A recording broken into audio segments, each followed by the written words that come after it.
நான் வந்து இந்த மாதிரி ஃபேட்டி ஃபுட்டுக்கு போறதுங்கிறது வந்து ஒரு மிடில் கிளாஸோட எய்மாவும் இருக்கு. ஒரு ராஜாவை போல உணவை உண்ண வேண்டும் அப்படின்னு நினைக்கிற மக்களுக்கு வைத்தியம் ராஜ வைத்தியம் பண்ணித்தான் ஆகும்.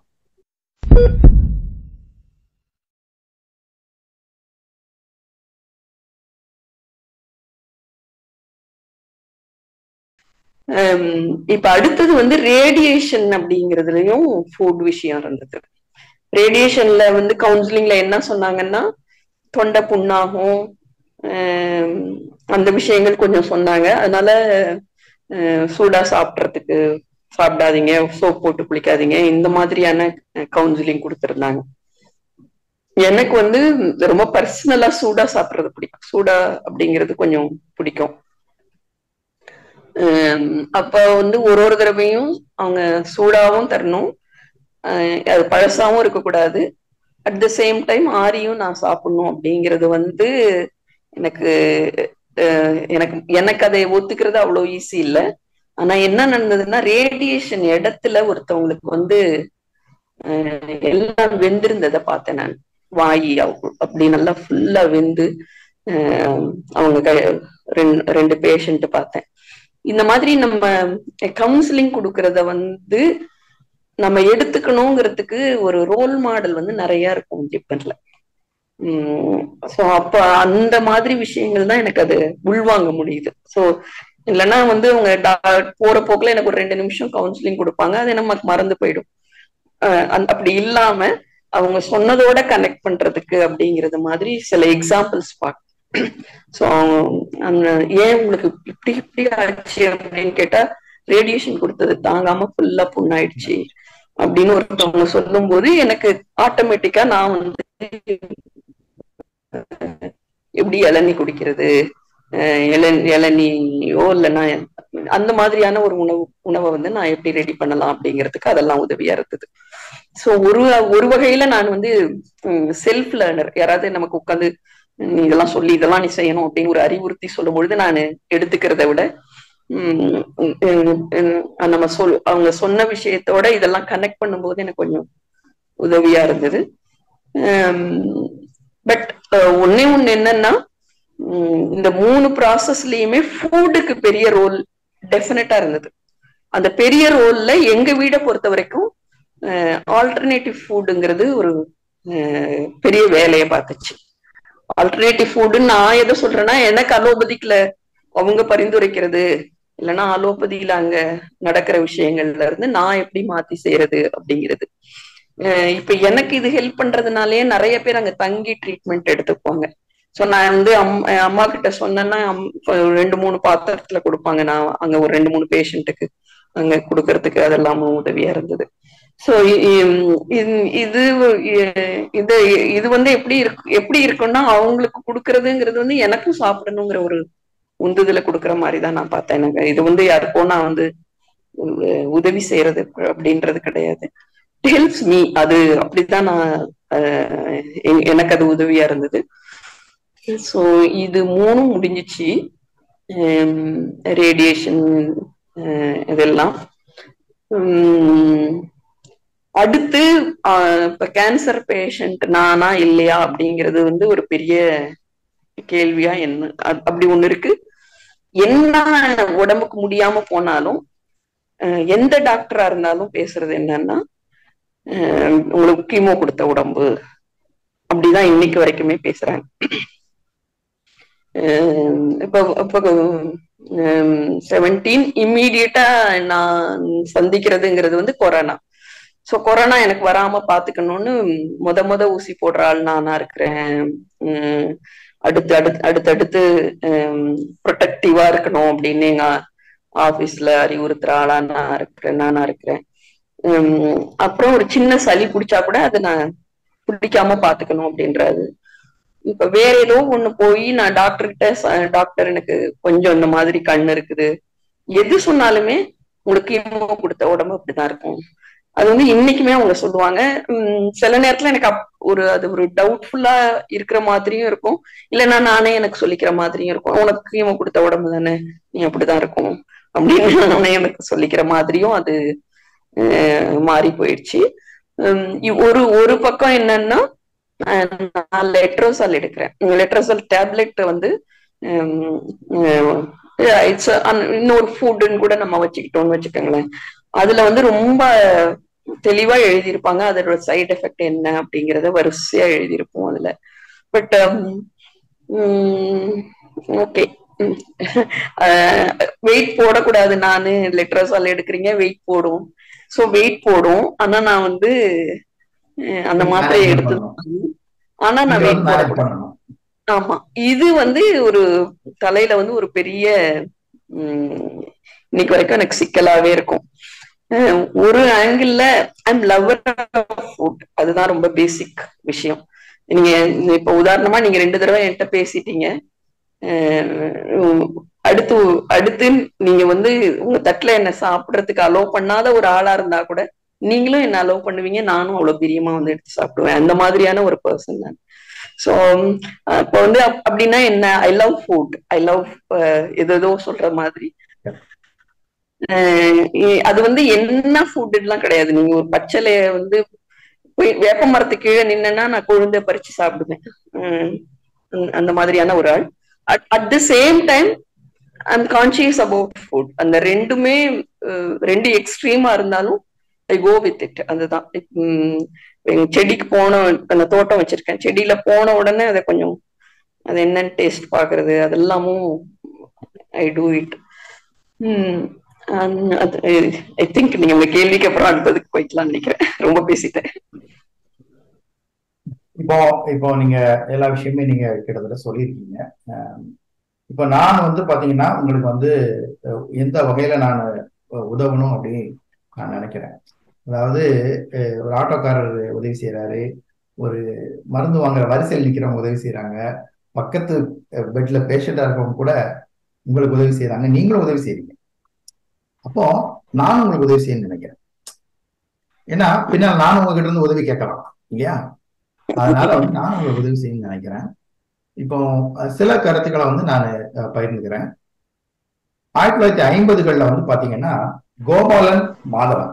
இந்த கோபாலன் யாருன்னு பாத்தீங்கன்னா தமிழ்நாட்டுடைய சேலம் பகுதியில் இருக்க குளத்தூர் அப்படிங்கிற பகுதியை சேர்ந்த அவர் வந்து ஹைதராபாத்ல வந்து ஒரு ரிசர்ச் பண்றாங்க. ஹைதராபாத்ல ஒரு ரிசர்ச் நடக்குது. அப்பதான் அவருடைய சகாவான மாதவனை சந்திக்கிறாரு. இந்த மாதவன் கோபாலன் இந்த 2 பேரும் சேர்ந்து ஒரு ரிசர்ச் பண்றாங்க.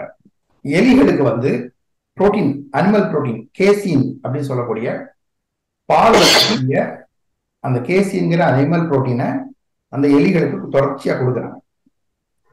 தொடர்ச்சியா கொடுக்கும் போது என்ன ஆகுதுன்னா ஒரு அளவுல அது அந்த எலிகள் சாப்பிட்டுட்டே வருது, அதுகளுக்கு ஒண்ணுமே ஆகாம இருந்துட்டே இருக்கு.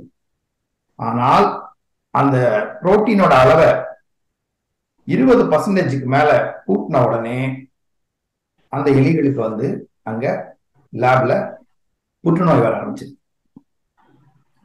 சரிங்களா? இது எப்போ இந்த ஆய்வு எப்ப நடக்குதுன்னா 1950களில் நடக்குது. அந்த ஆய்வை வந்து பாத்தீங்கன்னா இங்க அமெரிக்கால இருக்கக்கூடிய டாக்டர் காலின் கேம்பல் அப்படிங்கிறவர் வந்து அதை படிக்கிறார். அவர் படிச்சா இல்ல அந்த இதுல ஏதோ தப்பு இருக்குது. இவரும் டாக்டர் காலின் கேம்பல் ஒரு பயோகெமிஸ்ட். அவர் பயோகெமிஸ்டா இருக்கிறதுனால அவர் வந்து சொல்றாரு இல்ல அந்த ரிசர்ச் நீங்க திரும்ப பண்ணுங்க, அதுல ஏதோ தவறு இருக்குது அப்படிங்கிறாரு.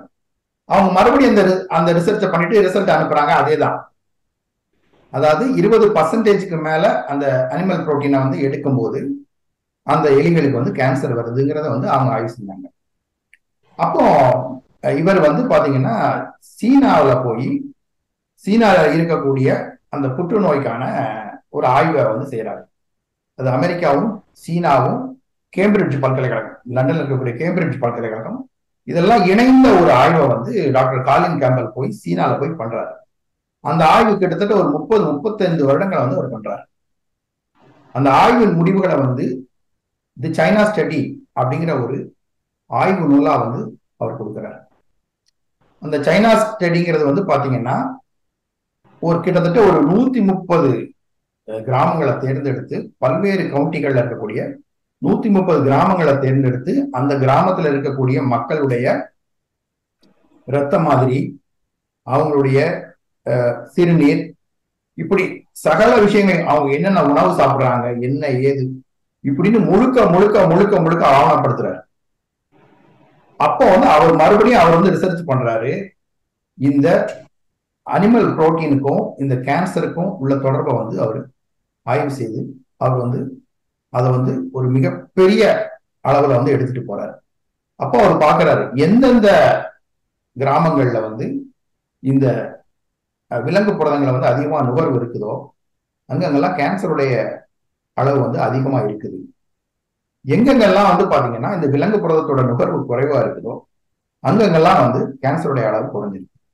இதை எல்லா கேன்சருக்கும் பொருந்தும். பல்வேறு வகையான கேன்சர் சரிங்களா, அது உங்களுக்கு லங் கேன்சரா இருக்கலாம், பிரஸ்ட் கேன்சரா இருக்கலாம், ஓவேரியன் கேன்சரா இருக்கலாம், அல்லது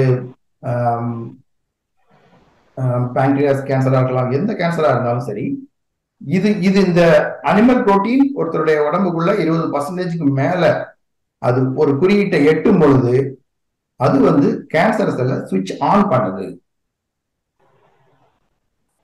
அவங்க இதை தெரிஞ்சு உடனடியாக அவங்களுடைய உணவு முறையை மாற்றி அவங்க இந்த அனிமல் புரோட்டீன் அவங்க உடம்புக்குள்ள செலுத்தாம இருக்கும்போது அது மிக இயல்பா சுவிட்ச் ஆஃப் பண்ணிக்கிறது அந்த செல்கள்.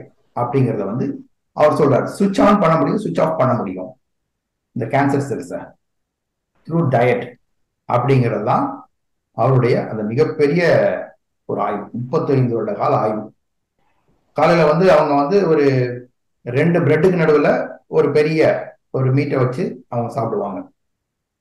மதிய உணவுக்கு பாத்தீங்கன்னா சிக்கனோ அல்லது ஒரு பன்றி இறைச்சியோ இருக்கும். இரவு உணவுக்கு அவங்க ஒரு மீனையோ அல்லது ஏதோ ஒரு கடல் உணவையோ அவங்க எடுத்துக்கிடுவாங்க. இப்படி அதிக அளவுல இந்த விலங்கு புரதங்களை நுகரக்கூடிய ஒரு நாடா அமெரிக்கா இருக்குது. அப்போ இன்னைக்கு இந்த அளவுல இங்க புற்றுநோய் பரவிட்டு இருக்குது. புற்றுநோயோட ஒவ்வொரு வருஷமும் அந்த பேஷண்ட்களோட எண்ணிக்கையில அந்த கிராஃபை பாத்தீங்கன்னா அது அப்படியே மேலதான் போயிட்டு இருக்க தவிர ஒரு நாள் அது கீழே குறையவில்லை. இது அமெரிக்காவுக்கு மட்டும் இல்ல, இன்னைக்கு இந்தியாவிலையும் அதுதான் நிலைமை. இந்த கிராஃப் மேல மேல மேல மேல மேலதான் போயிட்டு. அப்போ நம்ம மக்களுக்கு பாத்தீங்கன்னா இதை பற்றின ஒரு புரிதல் வேணும். அப்போ நாம இறைச்சி நம்ம சாப்பிடலாம், இறைச்சி சாப்பிட்றதுக்கான வாய்ப்புகள் நமக்கு இருக்குது. அப்படிங்கிற பொழுது கூட நாம அதோட அந்த ஃப்ரீக்குவன்சியை குறைச்சிக்கிறதும் அதோடைய அளவை குறைச்சிக்கிறதுமாவது அவங்களுக்கு பயன் தரும். உடனே பாத்தீங்கன்னா நாளைக்கே எல்லாரும் ஒரு பிளான் பேஸ்டு டயட்டுக்கு மாறுங்க அப்படின்னா அவங்க மாற மாட்டாங்க. அதுக்கு யாருக்கு தேவை இருக்குதோ, யாருக்கு அதை பற்றின ஒரு இது இருக்குதோ அவங்க அந்த மாதிரி ஒரு டயட்டுக்கு போவாங்க. மற்றவர்கள் அவருடைய இயல்பான ஒரு டயட்ல தான் இருப்பாங்க, டயட்டை மாத்திக்கிற மாட்டாங்க. ஏன்னா டயட்டுங்கிறது அது ஒரு மதம் மாதிரி. நான் சாப்பிட்ற உணவு தான் சிறந்தது, என் உணவு சிறந்ததுங்கிற அந்த பிடிவாதம் இந்திய மக்களுக்கும் தமிழர்களுக்கும் ரொம்ப அதிகமா இருக்குது அப்படின்னு நான் நினைக்கிறேன். எல்லாருக்குமே என்ன ஒரு நினைப்புனா, நாம சாப்பிடுற உணவை பத்தி ஏதாவது நல்ல செய்தி வருமா, நல்லதா பேச மாட்டாங்களா, இப்படிப்பட்ட ஒரு மனநிலை இன்னைக்கு இருக்குது. ஆனால் இன்னொரு விஷயத்தையும் நம்ம இதுல இணைச்சு பார்க்க வேண்டியிருக்குது.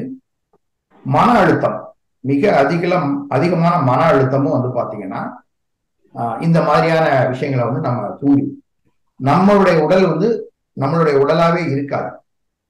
அது ஒரு பல்வேறு விதமான, அப்போ நிறைய நீங்க சொல்றீங்க ஹார்மோன் பிரச்சனைகளுக்கு முக்கியமான காரணமா இருக்கிறது உணவு ஒரு பக்கம்னா இந்த மனநிலை ஒரு பக்கம். அப்ப இந்த டிப்ரெஷன், நீங்க கூட உங்களுடைய இதுல சொன்னீங்க, நான் நிலாவை வச்சுக்கிட்டு நான் தனியா இருக்கணும், செந்தில் வாரம் வாரம் தான் என்னை சந்திப்பாங்க அப்படிங்கிற ஒரு அழுத்தம், ஒரு கடுமையான மன அழுத்தம், ஒரு சூழல் உங்களுக்கு பாத்தீங்கன்னா அந்த மன அழுத்தத்துல இருந்து நீங்க அதை எப்படி உணர்ந்தீங்க, அதுல இருந்து வெளியில வர முயற்சி பண்ணீங்களா எனக்கு தெரியாது. அதாவது ஒரு இது நடந்துட்டே இருந்திருக்கும். ஆனால் ஒரு ஒரு மிகச்சிறந்த ஒரு ஆளுமையா இருக்கக்கூடிய ஒரு எழுத்தாளராகவும் ஒரு செயல்பாட்டாளராகவும் பல பேருடைய அன்புக்கு பாத்திரமா இருக்கக்கூடிய உங்களுக்கே ஒரு டிப்ரெஷன் வருது, டிப்ரெஷன்ல ஒரு பீரியட்ல போய் நீங்க சிக்கிக்கிறீங்க. அப்போ ஒரு சில வருடங்கள் அந்த மாதிரி டிப்ரெஷன்ல தான் நீங்க இருக்க வேண்டியிருக்குது. உங்களையும் பாத்துக்கணும், நிலாவையும் பாத்துக்கணும், அவளை ஸ்கூலுக்கு அனுப்பணும், நீங்களும் வீட்டுல சமைக்கணும், ஆபீஸ்க்கு போயிட்டு வரணும், இப்படி பல்வேறு வகையான அழுத்தங்களும் நீங்க வந்து சந்திக்கிறீங்க. அப்போ இந்த உங்க உங்க உடலுக்குள்ள இருக்கக்கூடிய இந்த விலங்கு புரதங்களின் அதிகரித்த ஒரு நிலையும் இந்த மன அழுத்தமும் ஒன்று சேரும் போது ஏதோ ஒரு புள்ளியில அது ட்ரிகர் ஆகுது. ட்ரிகர் ஆயிருக்கணும் அப்படின்னு வந்து நான் நினைக்கிறேன். இது வந்து ஒரு ஒரு ஊகத்தின் அடிப்படையில் தான் நான் சொல்றேன். அப்படி இருக்கிறதுக்கான வாய்ப்புகள் அதிகம் அப்படின்னு நான் நினைக்கிறேன். இனி உங்களுடைய அடுத்து வரக்கூடிய காலங்கள்ல, ஏன்னா இப்போ இங்க நிறைய பேருக்கு வந்து நான் அமெரிக்கால பாக்குறேன், முதல்ல வந்து அவங்களுக்கு பிரஸ்ட் கேன்சர்னு ஐடென்டிஃபை பண்றாங்க, அதுக்கப்புறம் இல்ல அவங்களுக்கு கொஞ்ச நாள் ஓவரியன் கேன்சர் இருக்குது, அல்லது அவங்களுக்கு ஸ்கின் கேன்சர் வந்துருச்சு அப்படின்னு பல்வேறு விஷயங்களை வந்து நான் வந்து கேள்விப்படுறேன். அது மாதிரியான நிறைய பேருடைய கேஸ் ஹிஸ்டரிலாம் நான் படிக்கிறேன். அப்போ இனி வருங்காலங்கள்ல நீங்க வந்து உங்களுடைய உடல் நலத்தை காப்பாற்றி கொள்றதுக்கும் அல்லது நல்ல இன்னும் நல்லா நீங்க இதுல இருந்து மேம்பட்டு வர்றதுக்கும் நான் உங்களுக்கு வந்து சொல்லக்கூடிய சில விஷயங்கள்ல ஒண்ணு வந்து பாத்தீங்கன்னா, இந்த ஃபேட்டி ஃபுட்டை வந்து குறைங்க. ஃபேட்டி எது எதுலாம் கொழுப்பு இருக்குதோ அந்த கொழுப்பை வந்து நீங்க வந்து கொழுப்பு சார்ந்த உணவுகளை வந்து நீங்க வந்து குறைச்சிக்கிறது. கொலஸ்ட்ராலை வந்து எக்காரணத்தை கொண்டும் உங்க உடம்புக்குள்ள நீங்க திணிக்காதீங்க. கொலஸ்ட்ரால்ங்கிறது நல்லது, நமக்கு அது ரொம்ப தேவையானது. ஆனா நம்மளுடைய கல்லீரல் அதை உற்பத்தி பண்ணிடும். உங்களுக்கு எவ்வளவு கொலஸ்ட்ரால் வேணுமோ அதை உங்களுடைய கல்லீரல் வந்து சிறப்பா உற்பத்தி பண்ணி கொடுத்துரும். அதுல வந்து பிரச்சனை இல்லை. அப்போ இந்த டயட்ரி கொலஸ்ட்ரால் அதை வந்து நாம இன்ஜெக்ட் பண்ணக்கூடாது. அதுல வந்து நீங்க கொஞ்சம் கட்டுப்பாடாக இருந்துட்டீங்கன்னா அது உங்களுக்கு பலம் கொடுக்கும். இப்ப நிறைய பேருக்கு வந்து என்னன்னா, கொலஸ்ட்ரால்னா அது எண்ணெயோடது, எண்ணெய்லாம் நிறைய கொலஸ்ட்ரால் இருக்குது அப்படின்லாம் நிறைய பேர் பேசுறாங்க. உண்மை என்னன்னா, கொலஸ்ட்ரால்ங்கிறது வந்து விலங்கு பொருள்கள்ல இருந்து வர்றதுதான் கொலஸ்ட்ரால், மற்றதெல்லாம் கொழுப்பு தான். உங்களுக்கு இப்போ ஒரு சூரியகாந்தி விதையில இருக்கிறது கொழுப்பு, சரிங்களா? அது வந்து அதுல கொலஸ்ட்ரால் கிடையாது. அப்போ அந்த கொலஸ்ட்ரால்ங்கிறதே வந்து விலங்கு பொருள்களோட தொடர்புடையது. அப்போ நீங்க வந்து அது வந்து பாலா இருக்கலாம், நெய்யா இருக்கலாம், வெண்ணெயா இருக்கலாம், சீஸா இருக்கலாம், முட்டையா இருக்கலாம். அதை வந்து நாம வந்து எடுத்துக்கிறத வந்து நாம தவிர்க்கிறது நல்லது. அடுத்த கட்டமா வந்து பாத்தீங்கன்னா, இந்த அதிக அளவிலான தாவரங்களை வந்து நீங்க எடுத்துக்கிறது. அப்ப வந்து உங்களுடைய ஒரு பிளேட்டே வந்து பாத்தீங்கன்னா ஒரு ரெயின்போ கலர்ல இருக்கணும். ஒரு ஒரு ஒரு மஞ்சள் நிறத்துல, ஒரு சிகப்பு நிறத்துல, ஒரு பச்சை நிறத்துல. பச்சை நிறத்துல ஒரு கீரையை வைக்கலாம், சிவப்பு நிறம் நமக்கு தேவையா இருக்கு அந்த இடத்துல ஒரு தக்காளி வைக்கலாம். இப்படி வந்து பாத்தீங்கன்னா உங்களுடைய அந்த உணவு தட்டை வந்து ஒரு வண்ணமயமான உணவு தட்டு அப்படி இருக்கிறது வந்து உங்களுக்கு வந்து ரொம்ப நன்மை பயக்கும். அப்ப எனக்கு கொழுப்பே வேண்டாமா அப்படின்னு கேட்டீங்கன்னா, உங்களுக்கு கொழுப்பு வேணும். அந்த நல்ல கொழுப்பு எதுல இருந்து வரணும்னா நட்ஸ் அண்ட் சீட்ஸ். இப்போ நான் வந்து எண்ணெயை ஏன் வேண்டாம் அப்படின்னு சொல்றேன்னா, எண்ணெய்ங்கிறது வந்து ஒரு ரிஃபைன்டு ஃபேட். ஒரு 100 கிராம் எள்ளை எடுத்து அதை வந்து அரைச்சு அதுல இருக்கக்கூடிய அந்த ஃபேட்டை மட்டும் தனியா பிரிச்சு எடுத்துட்டு நல்ல சத்துள்ளதை தூக்கி நம்ம மாட்டுக்கு எள்ளு புண்ணாக்குன்னு சொல்லி போட்டுறோம். அப்ப நமக்கு தேவை என்னன்னா அந்த எள்ளு, அது அந்த ஹோல் ஃபுட்டு தான் நமக்கு தேவை. அப்போ எண்ணெயை பயன்படுத்துறதுக்கு பதில் ஒரு 2 ஸ்பூன் வந்து நம்ம எள்ளை பயன்படுத்தலாம். என்னைக்கா ஒரு நாள் ஒரு வடை சாப்பிட்றோம், அது வேற விஷயம். ஒரு வடையோ ஏதோ ஒரு பொரிச்சது சாப்பிட்றோம், அது வேற விஷயம், அது சாப்பிட்டு போகலாம். ஆனா நாள்தோறும் நம்மளுடைய இதுல காலையில கடாயை வச்சு அதுல வந்து எண்ணெயை ஊற்றி ஒரு சட்னி அரைச்சா கூட அதில் தாளிச்சு கொட்டுறது, சாம்பாருக்கு தாளிச்சு கொட்டுறது, பொங்கலுக்கு வந்து நெய்யில தாளிச்சு போடுறது, இப்படியான உங்களுடைய நுணுக்கங்களை சமையல் முறைகளை வந்து மாத்திக்கிட்டீங்கன்னா அது உங்களுக்கு பலனுடையதா இருக்கும் அப்படின்னு நான் நினைக்கிறேன். அடுத்த கட்டமா நீங்க வந்து உங்களுடைய மன அழுத்தம் இல்லாம நீங்க பார்த்துக்கணும்.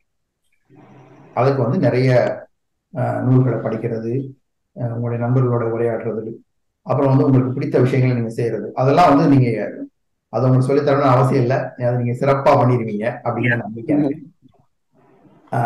இன்னும் உங்ககிட்ட நான் ஒரே ஒரு கோரிக்கை வைக்க விரும்புறேன். இப்ப நீங்க இந்த புத்தகத்தை எழுதி இதோட நீங்க நின்று போயிடாம நீங்க வந்து நிறைய பேர்கிட்ட வந்து நீங்க இதை பத்தி பேசணும். ஏன்னா இன்னைக்கு வந்து பிரஸ்ட் கேன்சருங்கிறத வந்து சொல்றதுக்கு கூட நிறைய பேர் இது பண்றாங்க.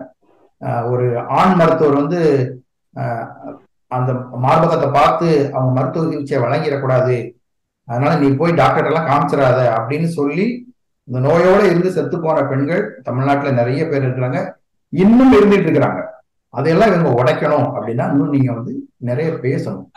குறிப்பா வந்து சில நிறைய நீங்க கூட்டங்கள்ல பேசினாலும் அல்லது இந்த மாதிரி ஜூம் மாதிரியான இதுல வந்து நீங்க உரையாடலாம், உங்களுக்கு போறதுக்கு வர்றதுக்கு இந்த மாதிரியான நிறைய பிரச்சனைகள் இருக்கும்போது நீங்க வந்து உங்க வீட்டுல இருந்தே நீங்க வந்து உரையாடலாம். இந்த உரையாடும் போது உங்களோட பேச்சை வந்து நிறைய கேட்பாங்க. குறிப்பா வந்து உங்க நண்பர்கள், உங்களை சுத்தி இருக்கிற நண்பர்கள் நிறைய பேர் வந்து அவங்க கேட்பாங்க. இங்க வெளியிடப்பட்ட நல்ல அற்புதமான நூல்கள், அந்த ஆங்கில நூல்களுடைய பட்டியலை வந்து நான் உங்களுக்கு கொடுக்குறேன். இந்த காணொலியோட டிஸ்கிரிப்ஷன் பாக்ஸ்லயும் நான் வந்து அதை போடுறேன். அந்த நூல்களை வந்து படிக்கிறதுக்கு நம்ம மக்கள் முயற்சி செய்யணும். அதை படிக்கும் போது அவங்களுக்கு இன்னும் நிறைய தெளிவு கிடைக்கும். எனக்கு ரெண்டு மூணு கேள்வி உங்கள்கிட்ட. ஆக்சுவலி இந்த ஃபுட்ல சேஞ்ச் அப்படிங்கிறது வந்து இன்னைக்கு நிறைய பேசுறோம். அப்புறம் ஃபுட்ல சேஞ்ச் கமர்ஷியலா இன்னைக்கு நிறைய நடந்துட்டு இருக்கு. இந்த ரெண்டும் வந்து ஒரு மிகப்பெரிய போராட்டமா இருக்குது. இப்ப நான் எடுத்துக்கிட்டேன்னு வச்சுக்கோங்களேன், ஏன்னா என்னுடைய உதாரணத்துல இருந்து நான் சொல்றேன் அப்படின்னா, இப்ப எனக்கு வந்து ஒரு நல்ல ஃபுட் ஹேபிட் இருக்கிற ஒரு வீடு சூழல் இல்லைன்னா அதை ரசிக்கிற ஒரு தன்மையுடைய ஒரு ஆள் அப்படிதான் நம்ம இருக்கிறோம். ஆனா இன்னைக்கு இப்ப அட் த சேம் டைம் இறால் வறுத்து வச்சிருக்காங்க ஒருத்தவங்க, இல்லைன்னா நானே இறால் வறுக்கிறேன் அப்படிங்கும்போது வி ஆல்சோ லவ் இட். அது ஒரு கல்ச்சரலா பழகின ஒரு விஷயமா அது இருக்குது. அப்ப வந்து அப்புறம் நம்மளோட வளர்ச்சி இது ஒண்ணு வந்து நான் வந்து இந்த மாதிரி ஃபேட்டி ஃபுட்டுக்கு போறதுங்கிறது வந்து ஒரு மிடில் கிளாஸோட எய்மாவும் இருக்கு. நான் வந்து ஒரு நாள் வீட்டுல 2 நாளைக்கு கறி வாங்குறேன்னா அது வந்து என் குடும்பத்தோட அந்தஸ்து போடுறது அப்படிங்கிற மாதிரி ஒரு மாயை நம்ம சொசைட்டில இருக்கு. Same time I have seen people அந்த இப்ப நிறைய பேலியோ எல்லாம் போனாங்க, நிறைய பேலியோ டயட், அது வந்து அவங்க ரொம்ப வெறித்தனமா தான் ஃபாலோ பண்ணாங்க. ஆனா முடியல. என்னன்னா டே டு டேலயோ நம்ம கல்ச்சரல்லயோ இல்ல அவங்களுக்கு அந்த ஸ்பெசிபிக்கான விஷயத்துக்குள்ள டிராவல் பண்றதும் முடியாம இருக்கிறத வந்து பாக்குறேன். இப்ப இன்ஃபேக்ட் நானே இப்ப பெரும்பாலும் நான் வந்து தாளிக்க மாட்டேன் குழம்பு, பெரும்பாலும் சட்னி தாளிக்க மாட்டேன். ஆனா வந்து இப்ப ஒரு விருந்தாளி வந்துட்டாங்கன்னா தாளிக்கிறேன். ஆனா எனக்கு விருந்தாளி ஆல்மோஸ்ட் வராது. இல்ல அந்த மாதிரி ஆயிடுது. அப்புறம் நான் இல்லைன்னா என்னன்னா ஐ இம்போஸ் விருந்தாளிங்களையோ இல்ல மத்தவங்களையோ ஒரு சுவையற்ற உணவு சாப்பிட்றதுக்கான ஒரு நிர்பந்தப்படுத்துறவங்களாவும் அறியப்படுறோம். இல்லைன்னா நிறைய நேரம் பேச்சு அதை சூழ்ந்திருக்கு.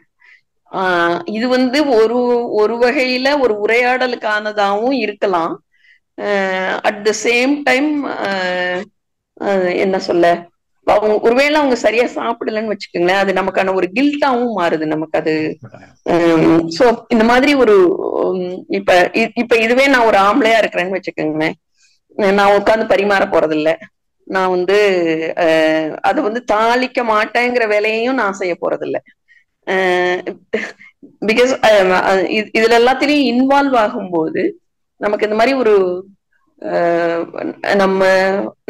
நம்ம நினைக்கிற கிச்சன் நம்ம வச்சிருக்கிறோமா அப்படிங்கிறது வந்து ஒரு நிஜத்துல ஒரு கேள்வி ஆகுது. ஏன்னா இது வந்து டே டு டே விஷயங்கள். ஏன்னா நான் இப்ப எங்க வீட்டை பொறுத்த வரைக்கும் ஒரு ஃபுட்னா அது எல்லாருக்கும் அதேதான். இன்ஃபேக்ட் என்னோட கீமோ சமயத்திலையும் மற்றவங்களுக்கு வந்து வேற ஃபுட், எனக்கு வேற ஃபுட் கிடையாது. எனக்காக அவங்க ஃபுட் மாத்தினாங்க, எல்லாரும் அதை சாப்பிட்டாங்க. அந்த மாதிரி ஒரு வீடு தான் அப்பயும் எப்பயும்னு வச்சுக்கலாம்.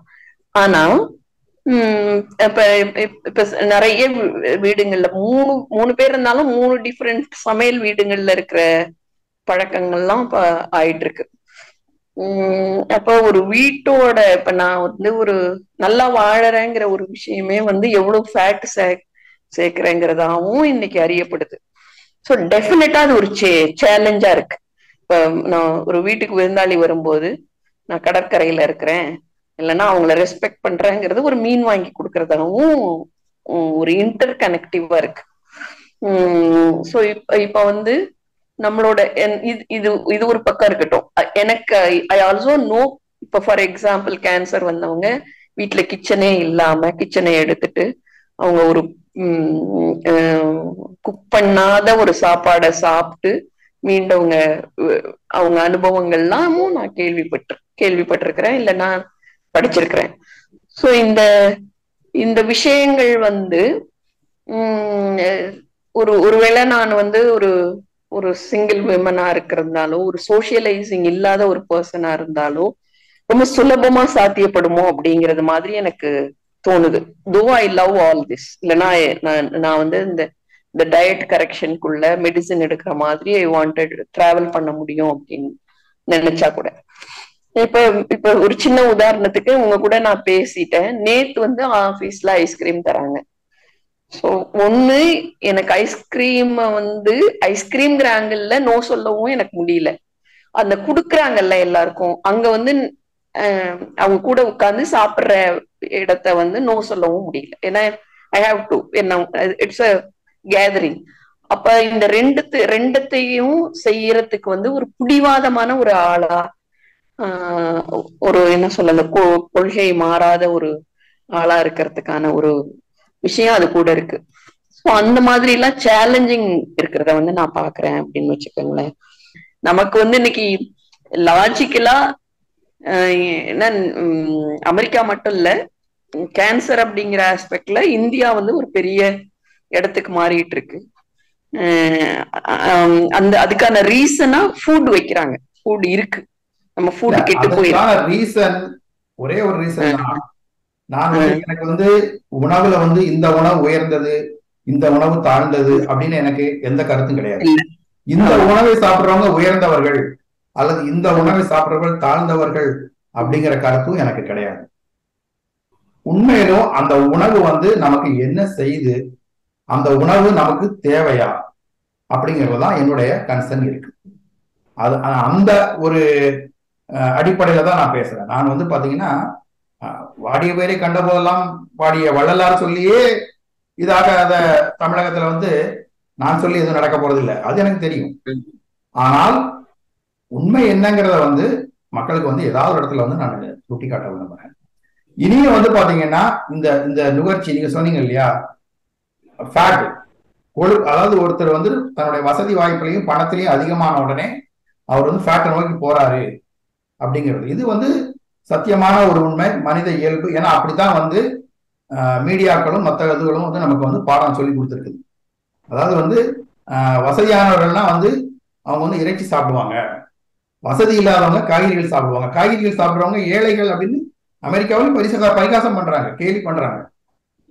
கீரையை சாப்பிட்றான், புல்ல சாப்பிட்றான் அப்படிங்கிற கேலி கிண்டல் இங்க இருக்குது. நல்ல நாங்க வந்து சமூகத்துல உயர்ந்த செல்வந்தர்கள் அப்படின்னு சொல்லக்கூடியவர்கள் வந்து நாங்க வந்து இது மாதிரியான ஃபேட்டி ஃபுட்டு, அதாவது இறைச்சி இந்த மாதிரியான உணவுகளைத்தான் நாங்க எடுப்போம், அதுதான் எங்களுக்கான ஒரு அந்தஸ்தின் அடையாளம் அப்படின்னு சொல்லக்கூடிய விஷயங்கள் இருக்குது. ஒரு ராஜாவை போல உணவை உண்ண வேண்டும் அப்படின்னு நினைக்கிற மக்களுக்கு வைத்தியம் ராஜ வைத்தியம் பண்ணித்தான் ஆகும். அப்ப அதுல மாற்றுக்கிறது கிடையாது.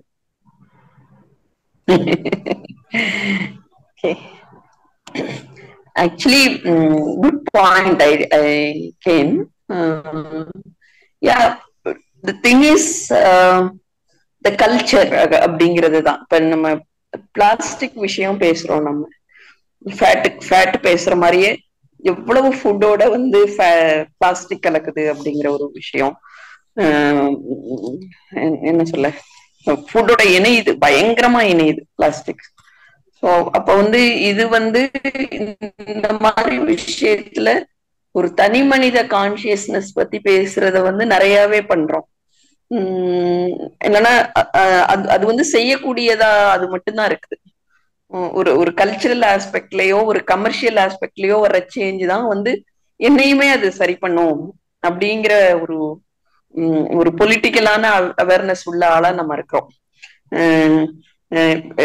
ஓகே ஓகே, நான் I can protect my self அப்படிங்கிற ஸ்டாண்ட்ல வந்து நம்ம ஒரு தனி மனித ஒழுக்கம் சார்ந்து நாளை நான் எதெல்லாம் பண்ண முடியுமோ I'll try my level best.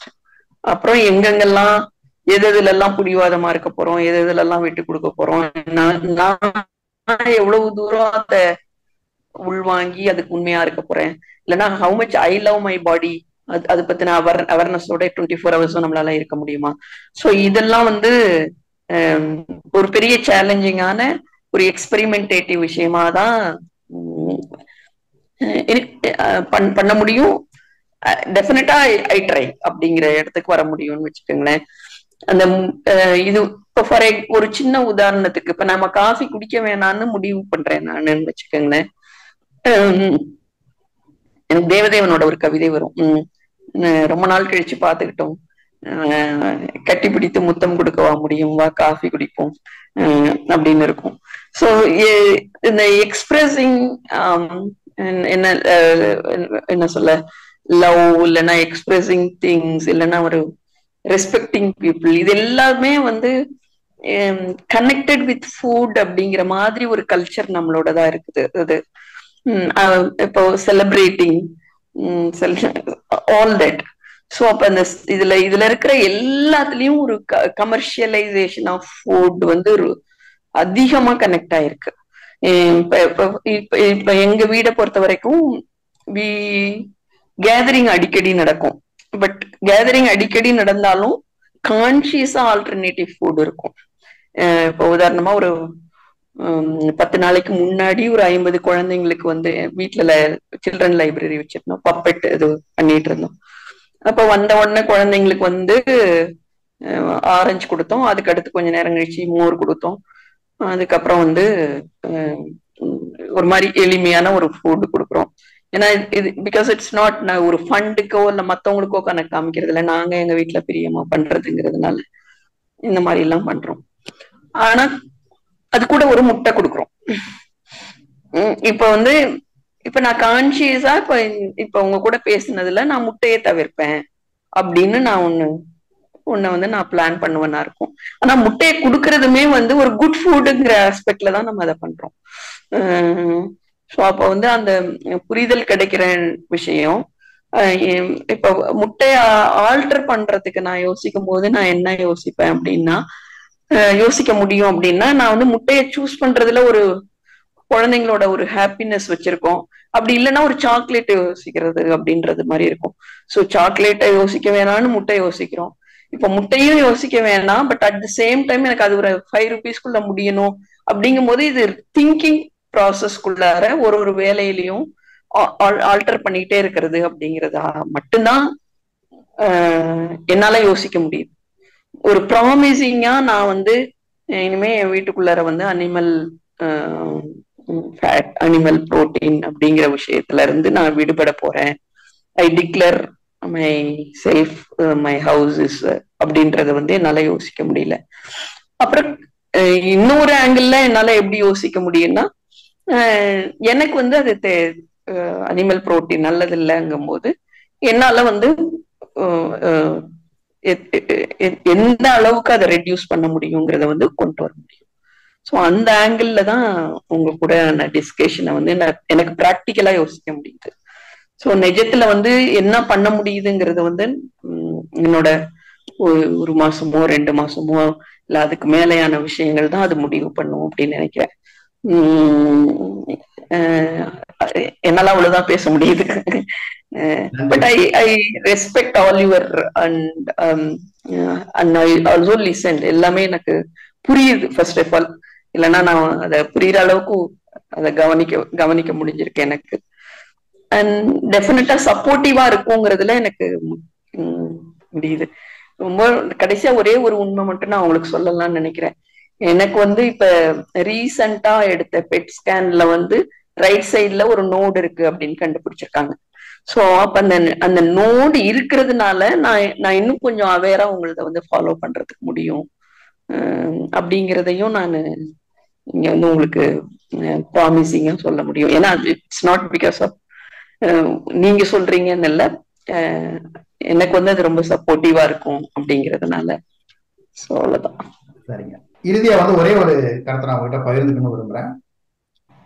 2ஆம் உலகப் போர் நடக்கும் பொழுது ஹிட்லருடைய படைகள் ஐரோப்பா ஃபுல்லா லைஃப் ஸ்டாக்கை ஃபுல்லா எடுத்துட்டாங்க. லைஃப் ஸ்டாக்கே கிடையாது. கோழி, மாடு, பன்றி எல்லாத்தையும் அவங்க தூக்கிட்டு போயிட்டாங்க. ஹிட்லருடைய படைகள் எடுத்துட்டு போயிடுச்சு. சரிங்களா? இந்த மக்களுக்கு என்ன, ஐரோப்பிய மக்களுக்கு என்ன கிடைக்கல, சாப்பிட்றதுக்கு என்ன கிடைக்கலன்னா விலங்கு பொருட்கள் சாப்பிட்றதுக்கு கிடைக்கல. அது வரைக்கும் இவங்களுடைய heart disease, diabetes, kidney disease அப்படின்னு மேலேயே ஏறிக்கிட்டு இருந்த அந்த கிராஃப் அடுத்த 5 வருடங்கள சர்ன்னு கீழே இறங்குது. அதுக்கப்புறம் போர் முடிஞ்சதுக்கு அப்புறம் மறுபடியும் அந்த கிராஃப் மேலே ஏற ஆரம்பிச்சு. அப்போ அந்த இடைப்பட்ட அந்த ஆண்டுகள் மக்களுடைய அந்த விலங்கு உணவுடைய நுகர்ச்சி குறையும் பொழுது அவர்களுடைய எல்லா நோய்களும், சகல நோய்களும் சொல்ல போனா நம்பர் 1 டிசீஸா இருக்கக்கூடிய ஹார்ட் டிசீஸ், கிட்னி டிசீஸ், இந்த மாதிரியான டயபிட்டிஸ், இந்த மாதிரி எல்லாமே அவங்களுக்கு குறைஞ்சி அவங்க ரொம்ப நல்லபடியா இருந்தாங்க. அதுக்கப்புறம் அவங்க மறுபடியும் அவங்க செல்வத்தை கையில பார்த்தாங்க, பணத்தை பார்த்தாங்க. அவங்க மறுபடியும் லைஃப் ஸ்டாக்கை தேடி ஓடினாங்க. அவ்வளவுதான். நன்றி. இது நான் சொல்லல, இந்த விஷயத்த நான் சொல்லல. டாக்டர் கால்வெல் எசல்ஸ்டைன் அப்படின்னு சொல்லக்கூடிய ரிவர்சிங் ஹார்ட் டிசீஸ் அப்படிங்கிற நூலை எழுதினவர் இந்த கருத்தை பதிவு பண்ணியிருக்கிறாரு. இது ஒரு ரிசர்ச்சும் இருக்குது. அது பேஸ் பண்ண ஒரு ரிசர்ச் 2ஆம் உலக போரை ஒட்டி நடந்த ஆய்வுகள் அடிப்படையில அவர் இதை பதிவிட்டிருக்கிறாரு. அந்த வரலாற்று தகவலோட நான் இந்த நேர்காணல் நிறைவு செய்கிறேன். இவ்வளவு நேரம் ரொம்ப பொறுமையா என்னுடைய கேள்விகளுக்கும் ஒரு நல்ல உரையாடலாகவும் இருந்தது. எல்லா பதில்களும் நீங்க ரொம்ப சிறப்பா சொன்னீங்க. மிக்க மகிழ்ச்சி. ரொம்ப நன்றி. எனக்கும் ரொம்ப சந்தோஷமா இருந்தது உரையாடல்ல கலந்துக்கிட்டது. என்னோட நன்றியையும் தெரிவித்துக் கொள்கிறேன். அதுல ரொம்ப குறிப்பா நீங்க என் மேல அக்கறை கொண்டு, இல்லைன்னா இந்த நோய் சார்ந்த ஒரு அக்கறை நீங்க உங்களுடைய வார்த்தைகள்லையும் உங்களோட விஷயங்கள்லையும் வெளிப்படுத்தினது ரொம்ப முக்கியமானதா நான் பாக்குறேன். அதுக்காகவும் நான் நன்றி சொல்லிக்கிறேன். நன்றி. நன்றிங்க. நன்றி, வணக்கம். இயற்கை உணவு பற்றிய கருத்துக்கள் உங்களுக்கு பிடிச்சிருந்தா எங்க சேனலை சப்ஸ்கிரைப் பண்ணுங்க, கமெண்ட் பண்ணுங்க, ஷேர் பண்ணுங்க. அப்படியே பக்கத்துல இருக்க பெல் ஐகானை மறக்காம தட்டிடுங்க. நன்றி.